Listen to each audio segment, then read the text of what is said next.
O ex-primeiro-ministro português, António Costa, admitiu no dia 20 de junho que a conversão da dívida de Cabo Verde a Portugal para integrar um fundo ambiental e climático a ser criado por Cabo Verde poderá atingir o total dessa dívida, ou seja, 140 milhões de euros. António Costa falava em declaração conjunta com o seu homólogo Ulisses Correia e Silva, após os dois países terem assinado em Lisboa o acordo que, para já, integra 12 milhões de euros da dívida de Cabo Verde. Acabámos de assinar um documento particularmente inovador, não só nas relações entre os nossos dois países, mas à escala global. Creio que este é ou o primeiro, ou seguramente um dos primeiros, instrumentos financeiros concretos onde dois Estados acordam em que a dívida existente vai sendo convertida num fundo para financiar os investimentos necessários para acelerar essa transição. Em 2025 avaliaremos o sucesso desta operação. Estamos seguros que essa avaliação será positiva e, portanto, poderemos alargar este mecanismo à restante dívida na totalidade da sua maturidade e no âmbito total, que são cerca de 140 milhões de euros. O primeiro-ministro cabo-verdiano Ulisses Correia e Silva assegurou na altura que o acordo será convertido em investimentos ligados às metas da transição energética de Cabo Verde e realçou que só foi possível graças à vontade política então existente. Se não tivesse havido vontade política, não estaríamos hoje aqui a concretizar uma contribuição importante para o Fundo Climático e Ambiental de Cabo Verde, que irá ser aplicado em investimentos para podermos atingir os objetivos de desenvolvimento sustentável. Queremos, em 2030, atingir mais de 54% de penetração de energias renováveis na produção e armazenamento de energia e de eletricidade. Atingir 100% de produção de eletricidade através de energias renováveis em 2040. 100% da mobilidade elétrica em 2040. Atingirmos a neutralidade carbónica em 2050. Este acordo para a criação de um fundo climático e ambiental envolvendo para já 12 milhões de euros foi assinado em Lisboa pelo Ministro das Finanças de Portugal, Fernando Medina, e pelo Vice-Primeiro-Ministro e Ministro das Finanças de Cabo Verde, Olavo Correia. A eleição de Cabo Verde para um terceiro pacote do Millennium Challenge Corporation é um grande acontecimento, uma distinção para o país e para a sua credibilidade externa. Assim reagiu o Primeiro-Ministro Ulisses Correia e Silva ao anúncio no dia seguinte à sua publicação, no dia 14 do corrente, pela agência norte-americana voltada para apoiar países comprometidos com o Estado de Direito Democrático. É um grande acontecimento, uma distinção para o país, para a sua democracia, o seu desempenho económico, para a sua credibilidade externa. Nos próximos tempos iremos trabalhar no sentido de trabalhar agora toda a preparação para podermos identificar bons projetos de âmbito nacional e regional africano, termos uma boa equipa, depois começarmos as negociações. Ainda sem montantes definidos, o Governo vai agora indicar um coordenador nacional do programa que irá trabalhar diretamente com o Millennium Challenge Corporation, assim como preparar os projetos a serem apresentados para o novo compacto que tem como objetivo melhorar a integração económica regional. O Orçamento do Estado para 2024 foi aprovado na Generalidade a 9 de novembro no Parlamento, com 38 votos a favor do MPD, 3 abstenções da UCID e 26 contra do PAICV. O MPD definiu o instrumento como o maior de sempre, destacando o foco nas famílias e empresas, realçou o deputado Celso Ribeiro, para quem o voto contra do PAICV demonstra falta de sintonia com o país.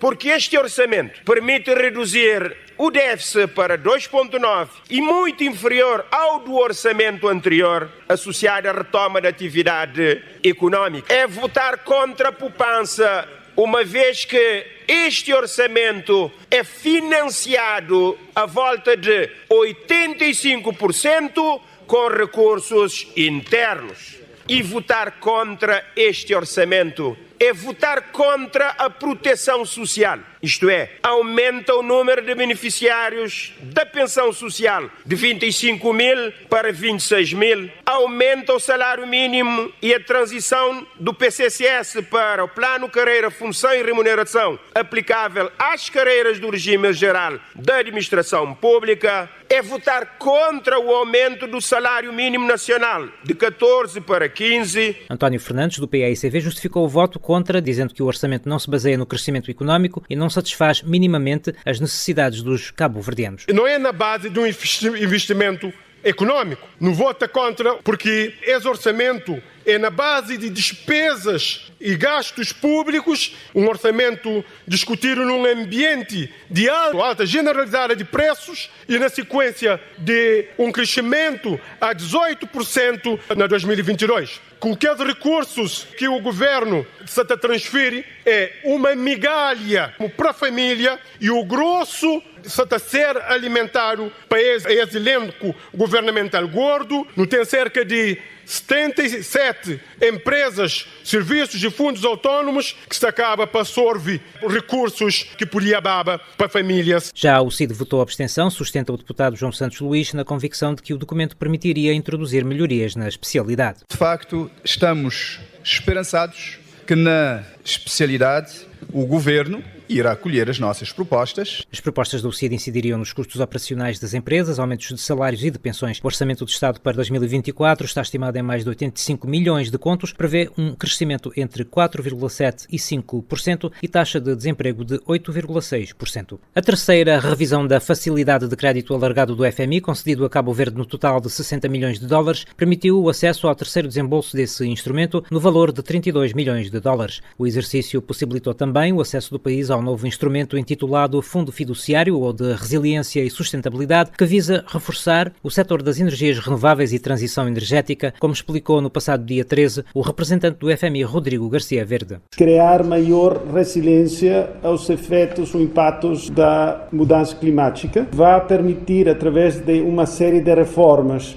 catalisar ainda mais investimentos nas áreas de energias renováveis. Acrescenta o vice-primeiro-ministro e ministro das Finanças, Olavo Correia, que permitirá alavancar outros financiamentos. Estamos a fechar a constituição de um fundo climático e ambiental. Na sequência da nossa iniciativa da conversão da dívida em investimento climático, que nós iniciamos com Portugal, com potencial para chegar a 140 milhões de euros, e estamos a iniciar já processos negociais com outros países para que possamos não só fazer a conversão da dívida em investimento climático, mas também para que países possam, com donativos ou até com financiamentos concessionais, alimentar esse fundo climático e ambiental. O mecanismo da facilidade de crédito alargado do FMI começou a ser disponibilizado a Cabo Verde em 2022 e vai até 2025, dividido em parcelas trimestrais de 6 milhões. A segunda missão do Grupo de Apoio Orçamental, coordenado por Portugal, que terminou no último dia 27, congratula-se com as medidas tomadas pelo Governo para as áreas da erradicação da pobreza extrema, promoção do emprego digno, reforma da justiça, hub digital e economia marítima. Manifestou, porém, alguma preocupação com a utilização recorrente do ajuste direto nas aquisições públicas e reiterou a necessidade de, nesta conjuntura mundial, Cabo Verde acelerar a diversificação da economia. O GAU reitera a necessidade de acelerar o processo de diversificação da economia, incluindo da oferta turística, tornando-a mais resiliente a choques externos. Os parceiros encorajam as autoridades a prosseguir as reformas estruturais para um ambiente de negócios atraente, próspero e dinâmico, para potenciar o investimento, contribuindo para a criação de emprego e para um crescimento sustentável e inclusivo.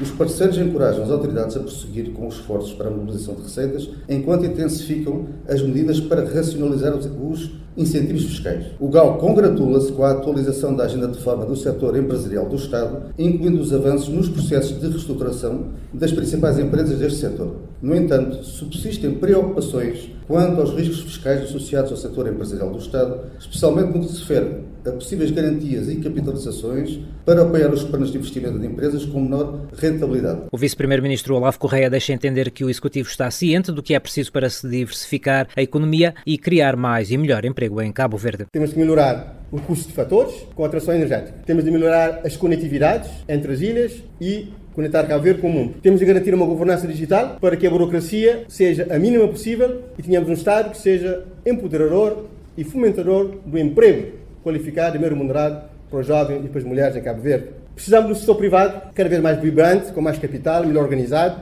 para produzir em todos estes setores, exportar para os destinos turísticos em Cabo Verde, entre aspas, não é? E também para outras geografias. Segundo o Governo, a contribuição do Grupo de Apoio Orçamental para 2024 poderá situar-se entre 50 e 60 milhões de euros. O Banco de Cabo Verde prevê um crescimento de 4,5% para este ano de 2023, refletindo uma revisão em alta do PIB face à previsão divulgada em abril passado, que apontava para um crescimento de 0,4%. Quanto à inflação, a projeção do BCV é de que a taxa média anual reduza paulatinamente até atingir 4%, 0,5% em 2023, revisão em baixa face à projeção de abril que previa uma descida para 4,2% em 2023. A projeção de redução da inflação reflete a expectativa de queda dos preços de matérias-primas e de normalização das cadeias de abastecimento, dados avançados a 31 de outubro pelo governador do Banco de Cabo Verde, Óscar Santos, que anunciou também algumas medidas de política alinhadas com as várias subidas da taxa de juros decretadas pelo Banco Central Europeu nos últimos tempos. Aumento da taxa diretora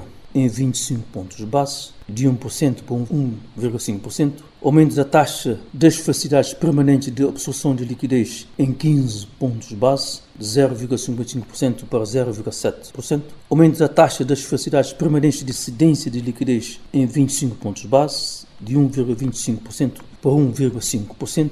Aumento da taxa de redesconto para 2,5%, mas manter o coeficiente das reservas mínimas de caixa nos 10%.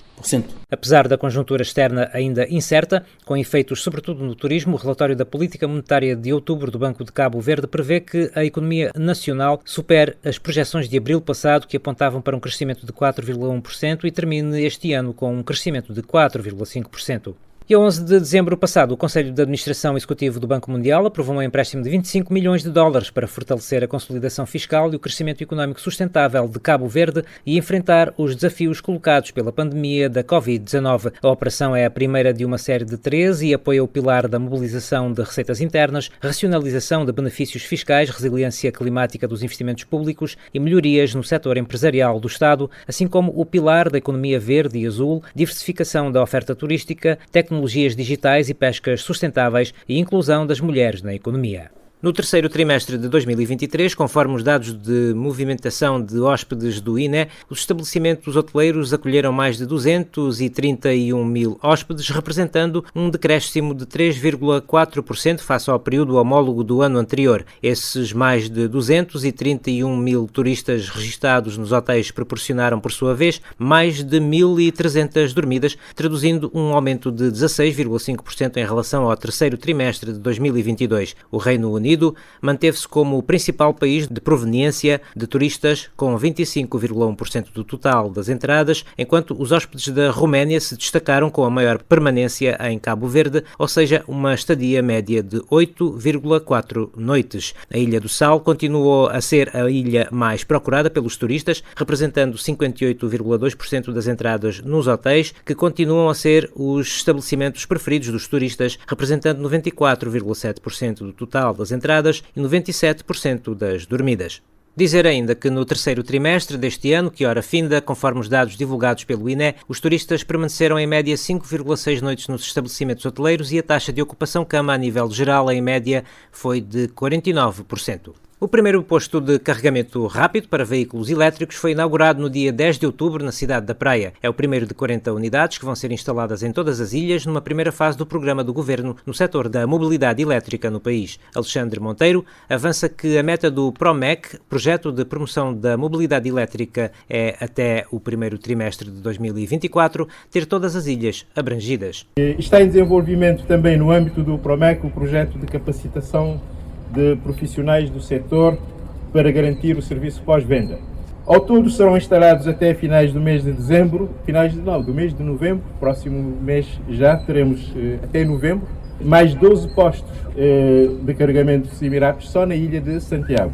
Também, como aqui já foi apresentado, estamos a cumprir na execução do plano de instalação de infraestrutura nacional de recarga e a previsão é que até o segundo trimestre, o primeiro trimestre do próximo ano, já no início do próximo ano, todas as ilhas sejam contempladas com postos de carregamento para veículos elétricos. Damián Puyol, administrador da empresa concessionária Trações Elétricas de Cabo Verde, apontou as vantagens económicas e ambientais desse projeto no país. Gostaria de comentar que imagino que os usuários de viaturas elétricas aqui presentes podem certificar as vantagens económicas e ambientais desta modalidade de transporte e animar a todas as pessoas a adoptar. Uma informação que não dimos antes é que o preço da concessão de infraestrutura pública é de 40 escudos cada quilowatt-hora. É um preço indexado ao preço de energia elétrica e que fluctuará em função destes parâmetros. Da nossa parte, esperamos poder prestar um bom serviço à altura do esperado pelas